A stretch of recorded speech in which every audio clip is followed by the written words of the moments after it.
Hello， 欢迎来到加持桑的慢分享。今天我们来看这款由布鲁可出品的传奇版艾克斯奥特曼超越形态贝塔火花装甲，版件量依旧很多而且同往常一样，基本是集中在了玉涂装和金属成型色。虽然仍有规避不了的水纹问题但由于艾克斯本身分色比较复杂的原因，相较于上款诺亚，这次水纹就没有那么明显了。拼完以后的效果差不多就是这样了。身形比例方面布鲁可向来有自己的风格，这点就仁者见仁，智者见智了。身上的一些复杂的线条分色这次也没有让大家失望，仍旧是不需要任何一张贴纸，不需要任何一点补色，仅凭零件之间的安插就能达到完美分色的效果。而且个别零件的组装并不像常见的直装对接孔，而是采用了这样的滑推结构，整个拼装体验可以说是简单好玩解压。然后像是一些玉涂装占比比较多的零件厂家也是为了防止零件之间出现剐蹭，单独用小袋子给装起来了，可谓是相当贴心身高方面来到了 19.5 厘米，对比万代 SHF，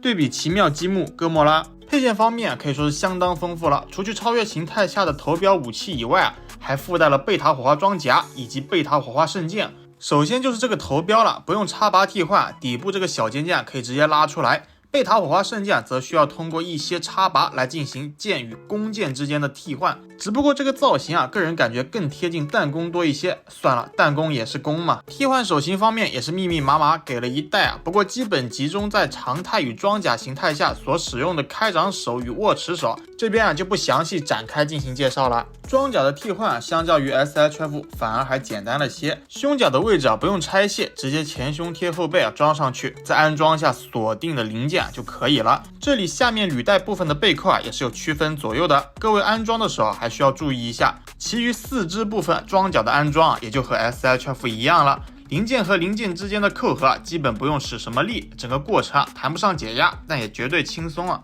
灯光玩法也同之前几款一样，通过磁控的方式就能触发。这里头标部分厂家也是准备了透明替换件，有能力喷涂的小伙伴可以上个透明漆，给玩具再增添一点质感。贝塔火花装甲下也能触发灯光，只不过这个效果看着可能就没那么明显了。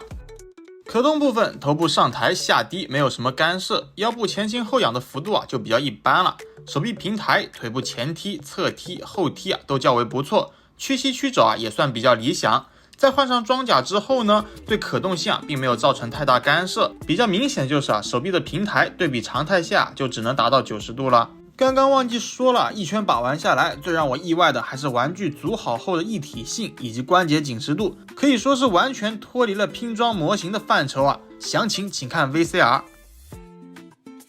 真的哪怕就是这样剧烈晃动也没有出现松脱的迹象。虽然说本体身材看着没有那么贴近皮套，但是套上装甲之后呢，就很好的掩盖了这一缺点。而且这个换装玩法不用对本体做出太多拆卸，非常方便，这点我就很喜欢。而且券后1张半的价格也非常亲民。至于眼睛偏黄这一问题网上也有不少教程，这边就不一一展开了。好的，本期视频差不多就到此结束喽，感谢各位的观看与支持，我们下期不见不散，拜拜。